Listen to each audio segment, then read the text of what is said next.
So basically what we have here now is the full carcass consisting of the leg, which we get the ham from. Yeah. And then we have here the middle section, which we get the back bacon and the belly bacon. And also in here you have your pork loin or your pork fillet. And up here then we have the shoulder, which we're going to use for making our sausages, and any of the trimmings that comes from it as well. And finally we have the head here, and this can be taken off as well and used again. The lean meat recovered off it, which can be put into making pâtés or terrines. Paddy then set to with saw and sharp knife, boning out and trimming the side of pork. Leg, kidney, fillet of pork, loin, back and shoulder were all prepared for the next stage. So now that the pig is butchered, the next thing we have to do is preserve it or cure it. And there's two ways we're going to do that, either a wet or a dry cure. Paddy, explain all.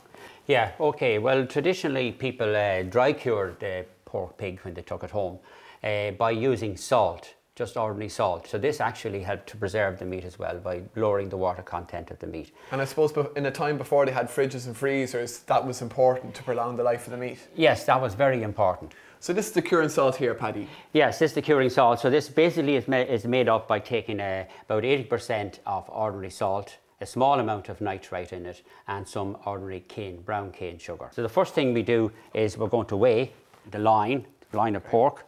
The next thing we do is we weigh out, in this case, about 57 grams of nitrite cure, and we just put it over like this. Okay.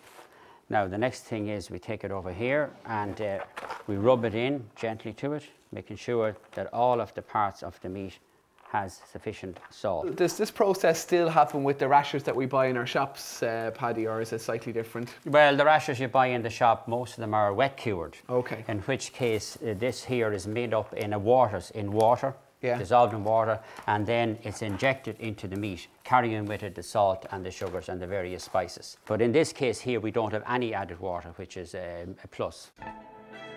The other ham and bacon joints were also rubbed with a salt mix and put into a container to let the salt draw out the moisture from the meat and preserve it in the brine.